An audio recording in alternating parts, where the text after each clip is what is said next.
क्या हो गया धन्नो? पुलिस आ गई बसंती।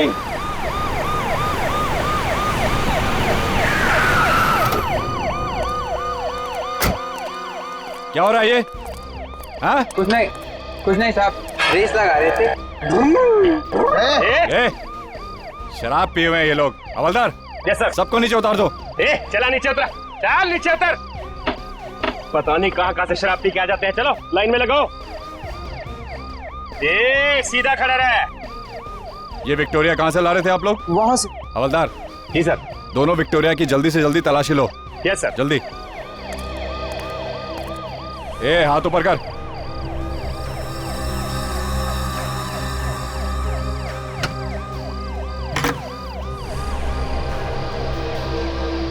साहब, क्या हुआ? साहब इधर आइए। क्या हुआ? हाँ?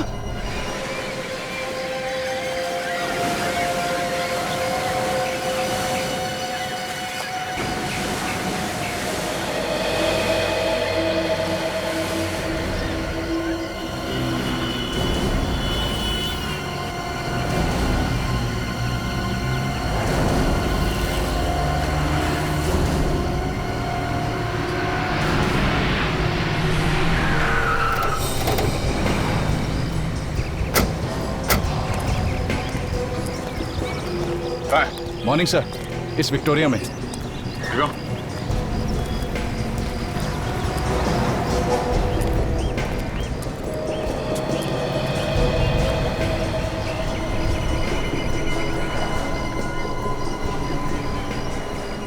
लड़के कहाँ हैं जो ये विक्टोरिया भगा रहे थे? वो रे सर। वो सामने? जी हाँ। सर काफी गहरे जख्म है। इतनी गहरे में से तो कोई ऐसा आदमी मार सकता है जो बेहद नफरत करता था इस लड़की से। सर इसके जख्मों को देख के लगता है कि ये उसी सीरियल किलर का काम है जिसने पहले भी 2 भिखारियों को मारा है। सचिन, ये काम अगर किसी सीरियल किलर का है तो 2 भिखारियों के बाद वो अचानक किसी लड़की को क्यों मारेगा? और यहाँ विक्टोरिया के आसपास खून नहीं और ना ही विक्टोरिया के अंदर। शायद खून उस जगह पे हुआ है जहाँ पे कल रात ये विक्टोरिया खड़ी थी। हो सकता है सर। इंस्पेक्टर मधुर, हमें वो जगह देखनी है जहाँ से ये लड़के इस विक्टोरिया में बैठे थे।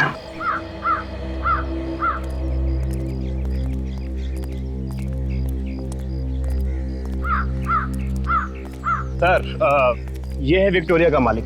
तो तुम ही हो उस विक्टोरिया के मालिक? हाँ जी साहब। फिर तो लाश भी विक्टोरिया में तुम्ही ने रखी होगी। नहीं सर, हमने कोई खून नहीं किया सर, हम तो सिर्फ मस्ती कर रहे थे सर। मस्ती कर रहे थे? शराब के नशे में धुत होकर रेस लगा रहे थे। तुम्हारे घर वालों को फोन करके बुलाओ, अकल ठिकाने आ जाएगी। जल्दी। नहीं सर, ऐसा मत कीजिए सर। सर हम लोग कसम खाते हैं आज कुछ कभी भी शराब को हाथ नहीं लगाए। मेहनत मजदूरी करके विक्टोरिया चला के पैसे कमाता हूँ। मैं गरीब जरूर हूँ पर गुनहगार नहीं। अच्छा ये बताओ कि विक्टोरिया तुम खड़ी कहाँ करते हो? साहब यहीं पे साहब। तो ये? जी साहब।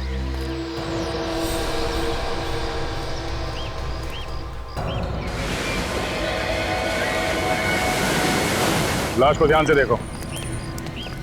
आपने जो इस लड़की को पहचानता है?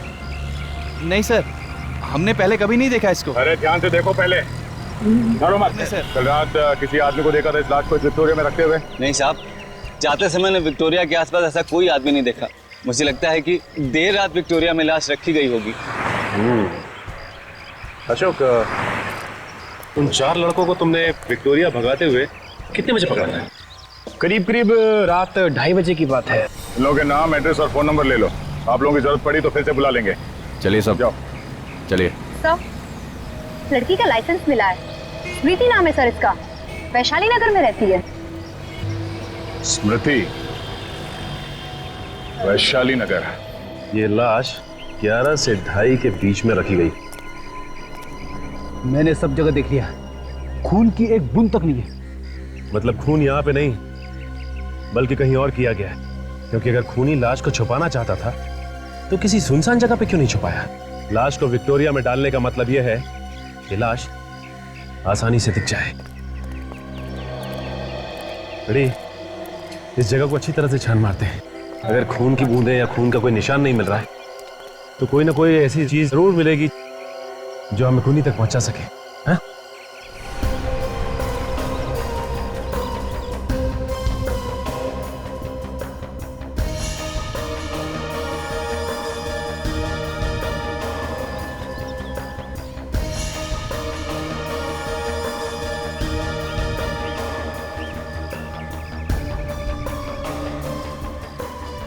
अरे सर, ऑलरेडी कागज का टुकड़ा मिला है, गाड़ी के नीचे पड़ा हुआ था, इस पे खून लगा है। फ्रेडी, ये तो किसी वैले पार्किंग के टिकट है। और ये देखो, इस पे कल की डेट लिखी हुई है। कहीं ये खून उस लड़की का तो नहीं है? हो सकता है फ्रेडी, ये विक्टोरिया वाले ने अपनी विक्टोरिया यहाँ पे पार्क की थी, राइट? हाँ, हो सकता है ये टिकट लाश रखते हुए खूनी की जेब में से गिर गया होगा। हाँ सचिन, कुछ मिला? हाँ सर, ये वैले पार्किंग की एक फटी हुई टिकट मिली। हो सकता है उस खूनी की हो या फिर उस औरत की जिसका खून हुआ। एक काम करते हैं, आसपास जितने होटल्स हैं उन सब में जाके पता करते हैं कि ये पार्किंग टिकट कौन से होटल का है। और सचिन, तुम अभिजीत के साथ स्मृति के घर जाओ, शायद उसके घर वाले बता पाएं स्मृति का खून किसने किया। नहीं, ये नहीं हो सकता। मेरी बेटी नहीं मर सकती। कह दीजिए ये झूठ है, कह दीजिए कि ये झूठ है। ये झूठ नहीं है। एक माँ को उसकी बेटी की मौत की खबर सुना रहे हैं आप लोग। देखिए, हम आपसे वादा करते हैं, जिस किसी ने भी स्मृति का खून किया है, हम लोग उसे फांसी के फंदे तक पहुंचा के ही रहेंगे। उससे मेरी बेटी वापस तो नहीं आ जाएगी ना?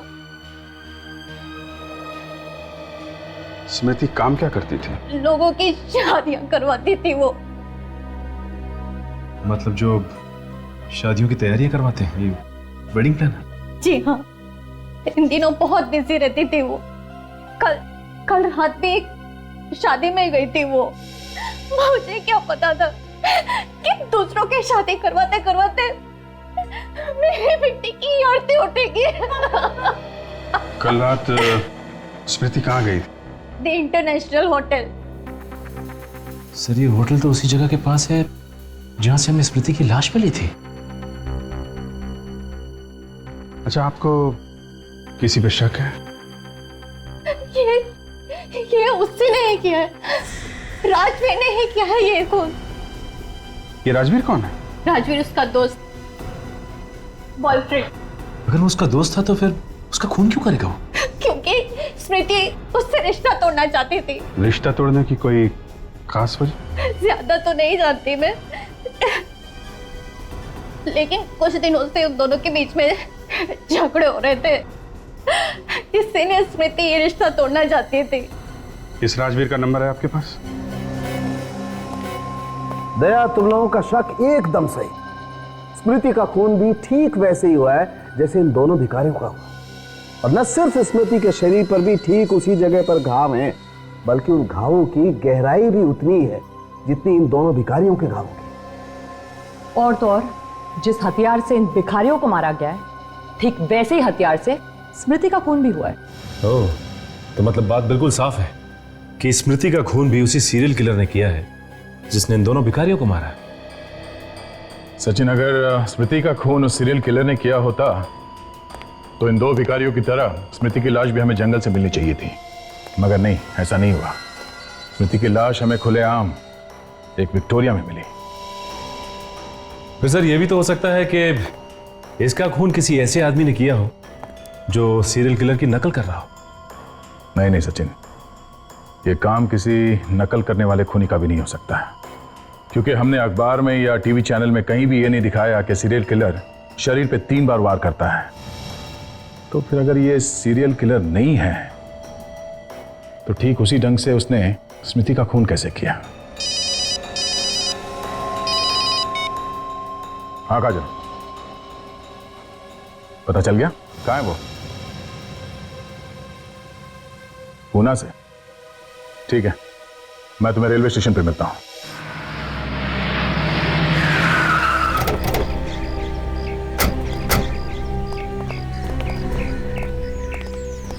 क्या स्मृति जी का खून हो गया? ये आप क्या कह रहे हैं? जी हाँ, कल रात को। पर खून भी सीधा साधा नहीं है, काफी बेरहमी से खून किया गया है। लेकिन सर, स्मृति तो इतनी प्यारी लड़की थी, उसका खून करने की कोई सोच भी कैसे सकता है? अब किसी न किसी ने तो किया है ना। आपको किसी पे शक है? सर, स्मृति की ना तो किसी से लड़ाई थी और ना किसी से दुश्मनी। ये जरूर किसी गुंडे लफंगे का काम है। अच्छा, ये स्मृति कल रात को यहाँ से कितने बजे निकली थी? यही कोई 10:30 बजे। मैंने उससे कहा भी कि रात में होटल में रुक जाए, लेकिन वो कहने लगी कि मुझे घर पहुंचना बहुत जरूरी है। उन्होंने कहा कि घर जाना बहुत जरूरी है।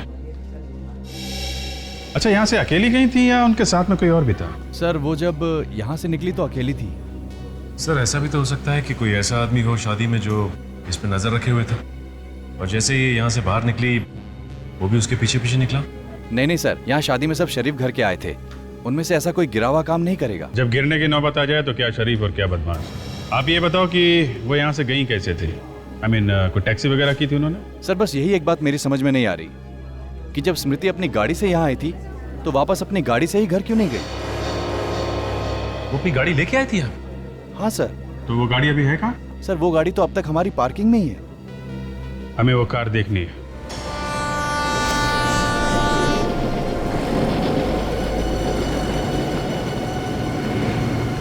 रिक्शा कहाँ जाना है आपको? बनी बात। चलो मैं छोड़ता हूँ आपको वहीं पर। रिक्शा दे दिया, मुझे ले जाएगा। आप अरे रिक्शा से अच्छी है मेरी गाड़ी, आ जाओ। सीआईडी की गाड़ी है ना? क्या सीआईडी? लेकिन मैंने क्या किया? स्मृति का खून। क्या स्मृति का खून हो गया?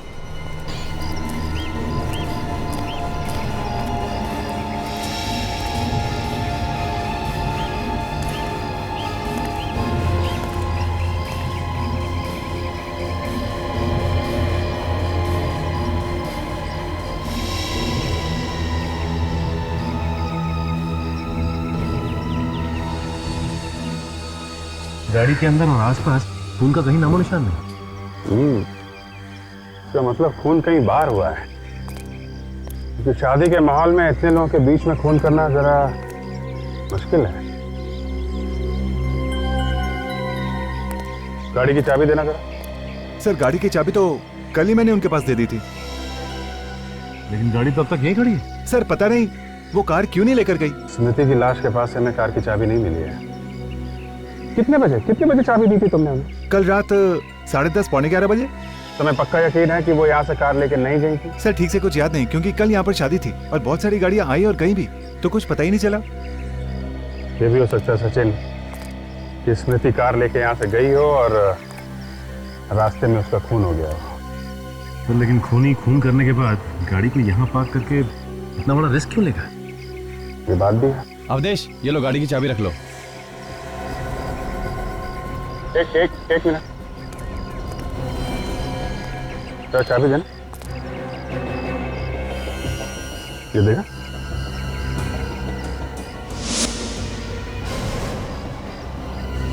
ये तो बिल्कुल वैसे ही पार्किंग टिकट है जैसे हमें स्मृति की लाश के पास से मिली।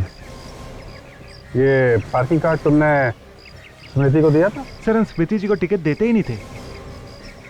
तो क्या बिना टिकट के वो पार्किंग करती थी यहाँ पे? सर स्मृति जी तो हर दूसरे तीसरे दिन यहाँ पर आया करती थी, और वो तो हमारी मेंबर जैसी हो गई थी, तो उन्हें बार बार टिकट क्या देना। लेकिन मामला गड़बड़ है। तो पार्किंग टिकट हमें स्मृति की लाश के पास से मिला है, वो पार्किंग टिकट फिर खूनी का ही होगा।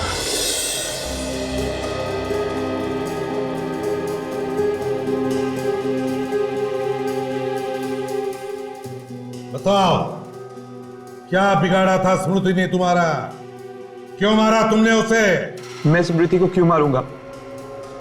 मैं तो उससे बहुत प्यार करता था। तुम उससे प्यार नहीं करते थे, इसीलिए मारा तुमने। नहीं सर, ऐसा नहीं है, मेरी बात का यकीन कीजिए। मैं इससे रिश्ता तोड़ना चाहती थी। सर आप क्या कह रहे हैं सर? ये आपसे किसने कहा? ये सच है या नहीं? उसने घास नहीं डाली तो तुमने खून कर दिया उसका? नहीं सर, ये सच नहीं है। ये सब बकवास है, ऐसा कुछ भी नहीं है। तुम्हारा झगड़ा होता था ना उसके साथ? अगर घर में दो बर्तन होंगे तो आवाज तो होगी ना सर। बर्तन एक दूसरे से टकराते आवाज करते हैं, मगर एक दूसरे का खून नहीं करते मिस्टर। किस बात को लेकर झगड़े होते थे तुम्हारे? मुझे स्मृति का काम करना पसंद नहीं था। क्यों? वो देर रात तक लोगों की शादियों में रहती थी, वहां 1000 तरह के लोगों के साथ उसका उठना बैठना था। वो सब मुझे अच्छा नहीं लगता था। तुम्हें भरोसा नहीं था उसके ऊपर, है ना? भरोसा था सर, लेकिन क्या जरूरत थी उसे काम करने की जब मैं उसका खर्चा उठाने के लिए तैयार था? क्यों नहीं कर सकती थी वो काम? आजकल सारी लड़कियां काम करती है, क्या गलत है उसमें? कल रात 1:30 बजे कहां थे तुम? पूना में था। पुणे में किस लिए गए थे? मेरे दोस्त पीयूष की शादी थी। ठहरे कहां थे? Hotel Blue Mountain. Hotel Blue Mountain? दे इस होटल ब्लू माउंटेन से पता लगाओ, देखते हैं ये राजवीर कितना सच बोल रहा है और कितना झूठ।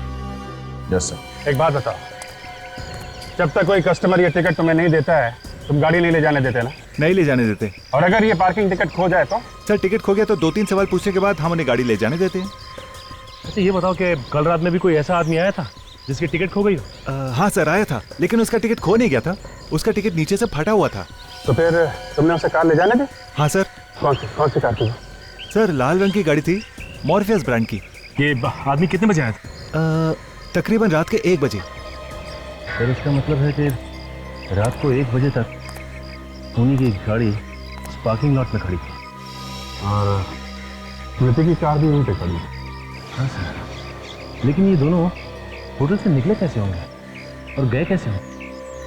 शायद टैक्सी में। मगर सचिन, टैक्सी में खून करना इतना आसान नहीं है। एक बात बताओ, जब वो आदमी यहाँ पे आया था तब कुछ घबराया हुआ सा लग रहा था क्या? नहीं सर, मैंने इतने गौर से देखा नहीं। अच्छा, पहचान सकते हो उसे? कल की तो बात है ना? हाँ, मेरे सामने अगर वो आ जाए तो मैं उसे पहचान लूंगा। Very good. सचिन, उस आदमी का स्केच बनवा लो। ये है द इंटरनेशनल होटल और ये है विक्टोरिया जहाँ पे खड़ी थी, जहाँ हमें स्मृति की लाश मिली थी। दोनों जगह आसपास ही, करीब 10 मिनट लगेंगे रात के वक्त इस होटल से यहाँ तक पहुँचने में। मतलब खून यही कहीं हुआ है, होटल से विक्टोरिया के बीच में, इस इलाके में। लगता तो यही है अभिजीत। अगर खूनी ने स्मृति का खून कहीं और दूसरे इलाके में किया होता तो लाश भी वहीं कहीं आसपास फेंक देता। दोबारा यहाँ लाके फेंकने का वो खतरा नहीं उठाता। ये बात तो है। पोस्टमार्टम की रिपोर्ट के हिसाब से स्मृति का खून हुआ है 12 साढ़े 12 बजे के बीच में। मतलब लाश विक्टोरिया में 12:30 से 2:30 बजे के बीच में रखी गई है। और अगर स्मृति का खून इस इलाके में हुआ है तो किसी ऐसे कोने में हुआ होगा जो काफी सुनसान है, जहाँ पे लोग आते जाते नहीं हैं। तो एक काम करते हैं, इस इलाके में पता करते हैं ऐसी कौन सी सुनसान जगह है जहाँ पे कल 12 साढ़े 12 बजे के बीच में पुलिस की पेट्रोलिंग नहीं हुई थी। फिर ये रहा उस खूनी का स्केच। वो पार्किंग अटेंडेंट कह रहा था कि यही वो आदमी है जो कल रात वो फटी हुई पार्किंग टिकट लेके इसके पास आया था। ओके, ये स्केच स्मृति की माँ को दिखाते हैं। पर सर स्मृति की माँ को तो राजवीर पर शक है ना सर? राजवीर का कहना है कि जब स्मृति का खून हुआ वो पुणे में था। मैंने होटल ब्लू माउंटेन में चेक किया, वो सच कह रहा।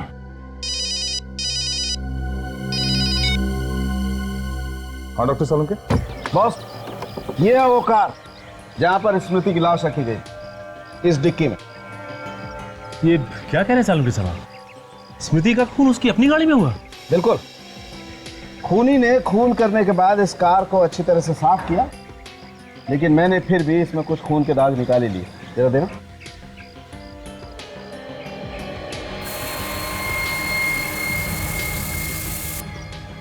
ये देखो बस। ओह, तो इसका मतलब उस रात स्मृति अपनी ही गाड़ी में होटल से बाहर गई थी। और फिर खूनी ने स्मृति का खून किया उसी की गाड़ी में और उसकी लाश को ले जाके रख दिया उस विक्टोरिया में। बिल्कुल दया। लाश को डिक्की में रखने के बाद खूनी ने कार को अच्छी तरह से साफ किया और दोबारा ले जाकर के खड़ी कर दी होटल इंटरनेशनल। और फिर वो आधी फटी हुई कार पार्किंग टिकट दिखाकर वो अपनी कार में बैठ के घर चला गया। नहीं सर, ये केस इतना सीधा नहीं है। क्या मतलब? ये देखिए,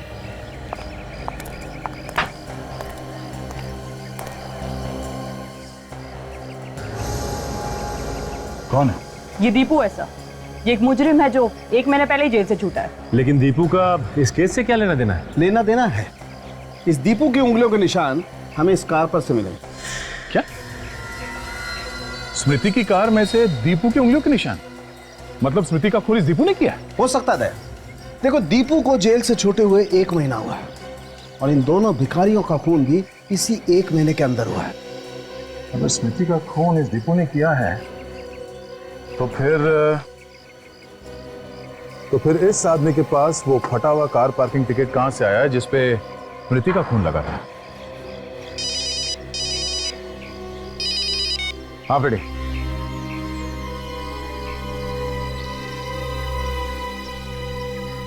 अच्छा, 12 से 1 के बीच में वो जगह सुनसान रहते हैं? ठीक है। ये तो व्योम है। आप जानती हैं सर? बहुत अच्छी तरह। जब हम नागपुर में रहते थे तब ये हमारे पड़ोस में रहता था। ये स्मृति का खून कैसे कर सकता है? ये तो स्मृति को अपनी बहन मानता था। देखिए, ये व्योम भी उसी होटल में ठहरा था जहाँ पे स्मृति थी, और हमेशा कहा कि जब स्मृति का खून हुआ ये आदमी उसके साथ में था। पर व्योम स्मृति का खून क्यों करेगा? अगर वो नागपुर से यहाँ आया था तो उसने हमें बताया क्यों नहीं? क्योंकि शायद वो खून करने के इरादे से यहाँ आया था। आपके पास इस व्योम का नंबर है क्या? 1 मिनट। सर, एक बात समझ में नहीं आ रही कि अगर स्मृति का खून इस व्योम ने किया है तो फिर स्मृति की कार के अंदर दीपू की उंगलियों के निशान कहां से आए? कहीं ऐसा तो नहीं कि दीपू और व्योम दोनों मिले हुए हैं? ये भी हो सकता है सचिन की ये व्योम सिर्फ मिलने आया हो स्मृति से, और जब ये मिल के गया उस वक्त वहां पे दीपू आया हो और उसने स्मृति का खून कर दिया। ये लीजिए, ये है नंबर।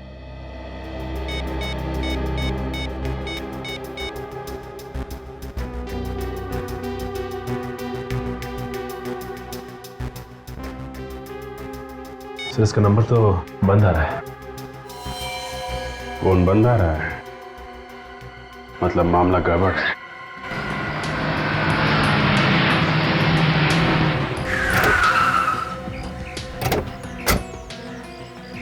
सर, ये वही जगह है जहाँ पे कल रात 12 से 1 बजे के बीच पुलिस की पेट्रोलिंग नहीं हो रही थी।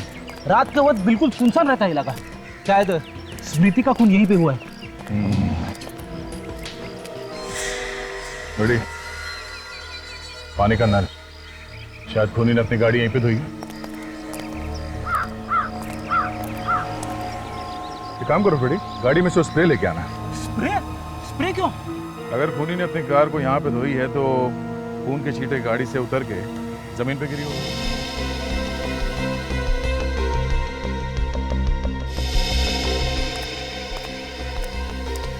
ये लीजिए सर।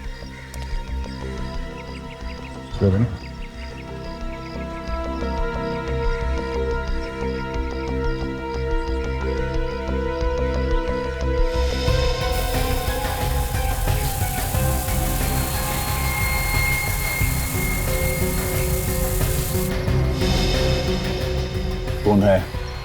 कहीं ये खून स्मृति का तो नहीं है? अब ये खून स्मृति का है या किसी और का तो डॉक्टर सालों के बता सकते हैं। अरे वो देखो, भिखारियों से पूछते हैं, शायद इन लोगों ने देखा हो किसी को यहाँ गाड़ी धोते हुए। आप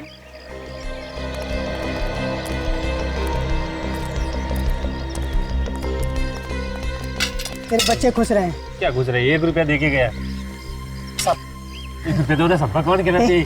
तू पागल हो गया क्या? पिटवाएगा? सीआईडी वाले हैं, अंदर कर देंगे। देखो, हम लोग जो कुछ पूछ रहे हैं उसका साफ साफ जवाब दोगे तो ये साहब आपको 500 रुपया देंगे। 500 रुपये मैं क्यों दूंगा? 500 रुपया साहब देगा ही। 500 रुपये देगा तो आप कुछ भी पूछिए, हम सब कुछ बताएगा साहब। ये बताओ, कल रात इस नल के पास 12 से 1 बजे के बीच में किसी आदमी को गाड़ी धोते हुए देखा था आप लोगों ने? साहब, रात को हम लोग नहीं रहते हो, सरजू होता है। सरजू? सरजू कौन है? सरजू वो सिग्नल है साहब, उसमें भीख मांगता हुआ। चलिए मैं आपको दिखाता हूँ। चलो रेडी, तुम यहीं पे रुको, मैं जाके आता हूँ। अरे सर, मैं भी चलता हूँ आपके साथ। तुम यहीं रुको। अरे सर, मुझे क्या छोड़ के जाओ? साहब मेरे 500 रुपये सर। अरे तुझे 500 रुपये दूंगा ना तो तेरे साथ यहाँ बैठ के भीख मांगनी पड़ेगी, समझे? छोड़।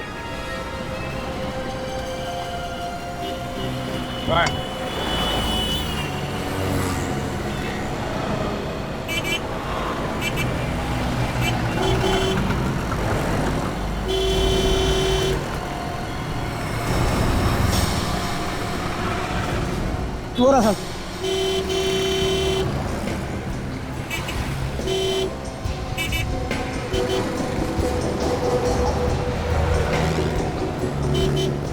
संजो,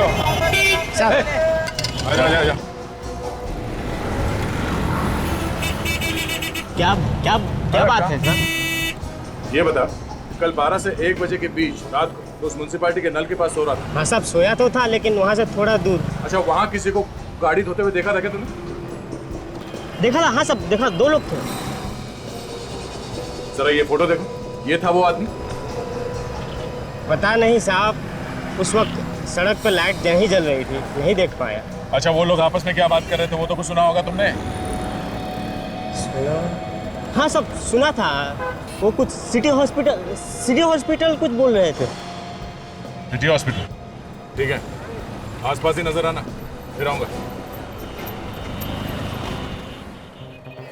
डॉक्टर वेणुगोपाल, आपकी सर्जरी में संतुष्ट हैं।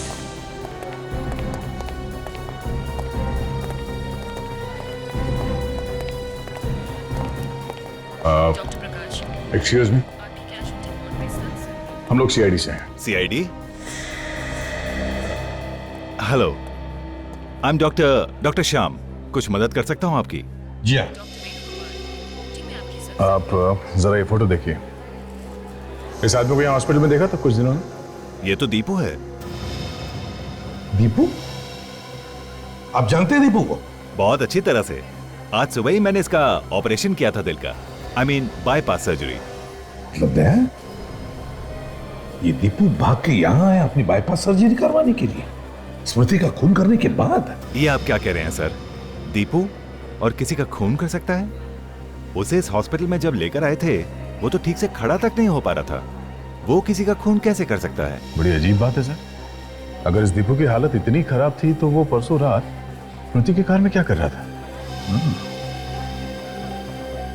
ये दीपू को हॉस्पिटल कौन लेकर आया? उसका भाई लेकर आया था सर, व्योम। व्योम? तुम इस व्योम की बात कर रहे हो? हाँ सर, यही व्योम है। तो व्योम दीपू का भाई है। ये व्योम कहाँ है इस वक्त? फिलहाल तो वो यहाँ नहीं है सर, लेकिन शाम को शायद वो दीपू से मिलने आ जाए। अच्छा, तो क्या हम दीपू से मिल सकते हैं? जी। हमने इसे नींद का इंजेक्शन देकर सुलाया था, थोड़ी देर में उठ जाएगा। मैंने तो व्योम को 1 साल पहले ही कहा था कि ऑपरेशन करवा लो, लेकिन नहीं। अगर ऑपरेशन पहले ही करवा लिया होता तो हालत इतनी नहीं बिगड़ती। सर, अगर दीपू की हालत इतनी खराब है तो खून व्योम ने किया होगा। अगर खून व्योम ने किया होता तो फिर वो दीपू को वहां पर लेके क्यों गया, और वो भी ऐसी हालत में जैसे डॉक्टर बता रहे हैं? व्योम ने खून नहीं किया। ये क्या कर रहे हैं आप? लेटे रहिए, अभी आप ठीक नहीं हैं। मुझे कहने दो, खून मैंने किया है, मुझे सजा काटनी है। दीपू, किसका खून किया तुमने? स्मृति का, और 2 भिखारियों का भी। डॉक्टर तो कह रहे कि तुम्हारे में उतनी ताकत भी नहीं है, तुम खड़े नहीं हो सकते, तो फिर खून किया कैसे? बस कर दिया। लाश को विक्टोरिया में कैसे डाला? कैसे मतलब उठा के डाला। और कैसे डालूंगा? मगर व्योम भी तो था ना तुम्हारे साथ। प्लीज मेरे भाई को इसमें मत घसीटो, मेरा भाई बेगुनाह है। ये खून मैंने किया है। बड़ी अजीब बात है। डॉक्टर साहब तो कह रहे हैं कि तुम्हें ताकत नहीं है, तुम ठीक से खड़े नहीं हो सकते, फिर भी कह रहे हो कि तुमने खून किया। एक 50 किलो की लाश को तुमने खुद अकेले उठाकर विक्टोरिया में डाल दिया। कहीं ऐसा तो नहीं कि तुम अपने भाई व्योम को बचाने की कोशिश कर रहे हो? मैं सच कह रहा हूँ, ये खून मैंने किया है, व्योम बेकसूर है। डॉक्टर साहब, व्योम का नंबर दीजिए हमें।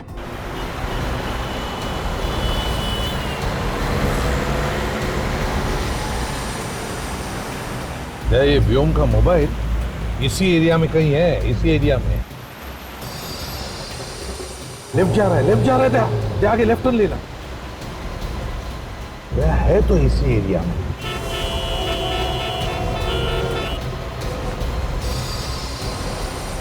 आगे रुक दो, यहीं पे कहीं आसपास है। सर, वो देखिए, लाल रंग की मॉर्फिस गाड़ी। उस पार्किंग वाले ने यही बताई थी ना गाड़ी व्योम की। वही गाड़ी है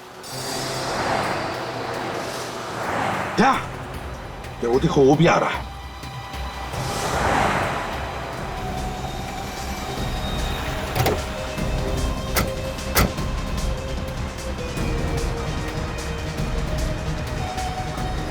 हाँ हाँ, अरे मैं आता हूँ ना दोपहर के। भाई साहब। हाँ, अरे अरे चले। अरे भाई कौन हो तुम? कौन हो? चलो बताता हूँ। अरे चल चुपचाप बैठ, गाड़ी के अंदर। अरे मैंने क्या किया? अरे मुझे कहाँ ले जा रहे हो? अरे भाई कौन हो तुम? चल चुपचाप बैठ अंदर।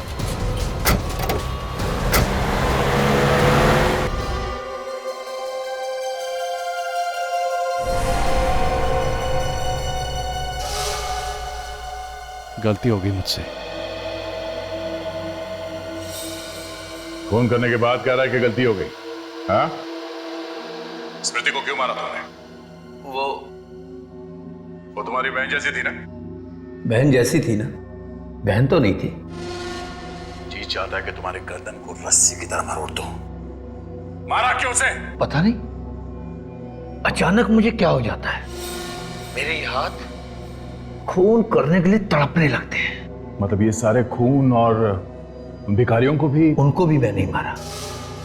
क्या करूं, मेरे अंदर एक आग सी लग जाती है। जब तक किसी को मार ना लूं, ये शांत नहीं होती। तुमने स्मृति का खून कहां पे किया? उसकी कार में। उसकी कार तो वहां पार्किंग में खड़ी थी। हम उसकी कार में बाहर गए, वहां मैंने उसका खून किया। फिर उसकी लाश को विक्टोरिया में डाल दिया और उसकी कार को साफ किया और लाकर पार्किंग में खड़ी कर दी और अपनी कार से मैं वापस चला गया। उस रात तुम अकेले थे या तुम्हारे साथ कोई और भी था? मैं बिल्कुल अकेला था। और दीपू नहीं था तुम्हारे साथ? दीपू? आप उसे कैसे जानते? तुम्हारा भाई है ना? जी, मेरा भाई है। हमें सब मालूम है। उसका कुछ लेना देना नहीं है इससे। लेना देना है लेना देना। अगर दीपू तुम्हारे साथ में नहीं था उससे, तो उसके उंगलियों के निशान स्मृति के कार में कहां से आए? हाँ? कहां से आए? पता नहीं, मुझे नहीं पता, लेकिन दीपू ने कुछ नहीं किया। जो कुछ किया मैंने किया सर, मैंने किया कुछ। आप मेरी बात का यकीन करो सर, कुछ मैंने किया।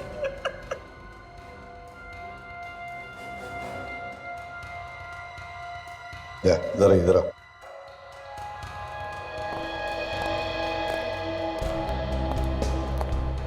दया, ये व्योम झूठ बोल रहा है। सारी कहानी दिमाग में रट के रखी है, तोते की जैसे बोले जा रहा है। ये दोनों भाई एक दूसरे को बचाने में लगे हुए सर। सच क्या है, दोनों में से कोई भी बोलने को राजी नहीं है। काम करो, इस व्योम की पूरी कुंडली निकालो। ये करता क्या है, किस किस से मिलता है, इसके दोस्त कौन है, यहां तक कि इसके बैंक के अकाउंट की डिटेल्स, सब कुछ निकालो। सर एक बात मेरी समझ में नहीं आ रही कि अगर दीपू की तबीयत इतनी खराब थी तो उसने ऑपरेशन पहले क्यों नहीं करवाया? वही तो, जेल से छूटे हुए भी उसे 1 महीना हो गया है, उसी समय ऑपरेशन करा लेना चाहिए था। अभिजीत ऑपरेशन तो तब कराएगा जब उसके पास पैसे होंगे। ये दोनों व्योम और दीपू दोनों कंगाल थे। कंगाल क्या? हाँ, ये व्योम के बैंक अकाउंट की डिटेल्स हैं। दीपू के ऑपरेशन का खर्चा 8 लाख रुपए है, जबकि उसके अकाउंट में पिछले 3 साल में 25,000 से ज्यादा बैंक बैलेंस था ही नहीं। तो फिर इतना महंगा ऑपरेशन दीपू ने करवाया कैसे? यही तो हैरानी की बात है। ये व्योम नागपुर में 10,000 रुपए की एक मामूली सी नौकरी करता था और 1 महीने पहले उसने वो नौकरी भी छोड़ दी। इसलिए चक्कर क्या है? ये दीपू 1 महीने पहले जेल से रिहा हुआ है और 1 महीने पहले ही व्योम ने अपनी नौकरी छोड़ दी। ये दोनों भाइयों को अचानक लॉटरी वॉटरी लग गई क्या? एक ने नौकरी छोड़ दी, दूसरे ने ऑपरेशन करवा लिया। अभिजीत, या तो लॉटरी लग गई है या फिर किसी ने ढेर सारे पैसे दिए होंगे स्मृति का खून करने के लिए। और तो और 15,000 रुपए उसके अकाउंट में थे व्योम के, उसने वो भी दीपू के नाम कर दिए। और उसके गांव में एक बंजर जमीन थी, 25-30 हजार रुपए के होंगे, वो भी उसने दीपू के नाम कर दिया। अच्छा, तो ये चक्कर है। सचिन, कोई अपना सब कुछ किसी के नाम कब करता है? जब वो अपनी वसीयत बदल रहा होता है या फिर जब उसे अंदाजा हो जाता है कि उसका टाइम आ गया है। मतलब व्योम पहले से ही जेल जाने की तैयारी करके बैठा है। हाँ, तभी तो वो तोते की तरह फटाफट अपना जुर्म कबूल कर बैठा। इस सबके पीछे कुछ गहरा राज है दया, कोई और है इस सबके पीछे। पर कौन? वो भी पता चल जाएगा। मेरे पास एक प्लान है। किससे ढूंढूं? बोल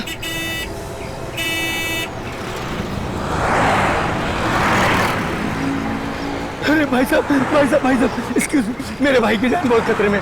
मोबाइल दो ना, एक फोन करना है मुझे, प्लीज प्लीज भाई साहब, please. Thank you hello hello doctor Shyam, Vyom, Deepu की तबीयत कैसी है? दीपू का किसी ने खून कर दिया है। हाँ? वो कैसे? उसका किसी ने गला काट दिया है, हाथ पर चाकू मारा गया है और पांव पर भी चाकू के निशान है। वो ऐसा नहीं कर सकता, उसने मुझसे वादा किया था, वो मेरे दीपू को कुछ नहीं करेगा।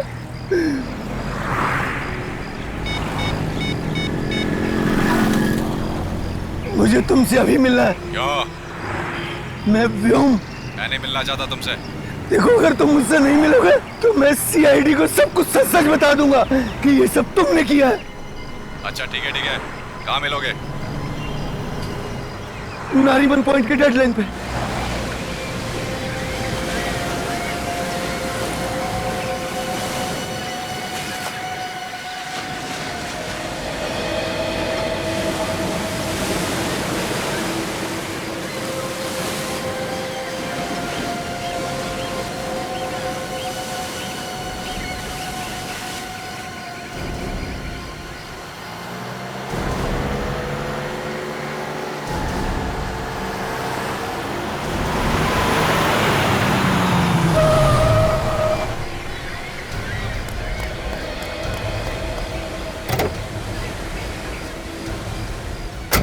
क्यों बुलाया मुझे यहाँ? ताकि तेरा खून कर सकूं। ये क्या बकवास कर रहे हो?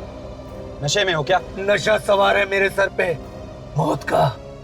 बता, क्यों मारा तूने मेरे भाई दीपू को? क्या दीपू मर गया? बहुत भोले बनते हो तुम। पहले मेरे भाई दीपू को मार दिया और अब मुझसे पूछते हो कि दीपू मर गया क्या? क्यों? मैं क्यों मारूंगा दीपू को? यही तो मैं जानना चाहता हूँ कि जब मैंने तुम्हारे जुर्म का इल्जाम अपने सर पर ले लिया तो फिर तुमने मेरे भाई दीपू को क्यों मारा? क्यों मेरे साथ इतना बड़ा धोखा किया तुमने? व्योम, मैंने कोई धोखा नहीं किया है। मुझे लग रहा है किसी की चाल है। बात समझने की कोशिश करो। सीआईडी वाले, हॉस्पिटल वाले भला मुझसे झूठ क्यों बोलेंगे? क्या तुमने सीआईडी को सब कुछ बता दिया? अभी तक तो नहीं, पर अब मैं सीआईडी वालों को सब कुछ सच सच बता दूंगा।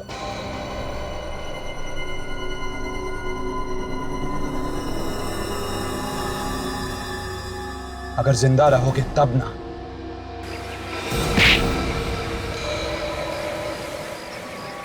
ओ, तो तुम हो। चल चल, छोड़ दो मुझे, छोड़ दो, छोड़ दो। छोड़ना इसको सर, इसने मेरे भाई का खून किया। तुम चिंता मत करो, तुम्हारा भाई बिल्कुल ठीक है। ये तो हम लोगों ने नाटक किया था तुम्हें छोड़ने का, ताकि तुम उन्हीं के पास जाओ और उसका पर्दाफाश हो सके, समझे? मैंने कहा था ना, छोड़ दो मुझे, मैंने कुछ नहीं किया, छोड़ दो। मेरा भाई जिंदा है। हाँ, ऐसे कैसे छोड़ दें राजवीर बाबू? पहले ससुराल चल के जरा खातिरदारी तो करवा लो।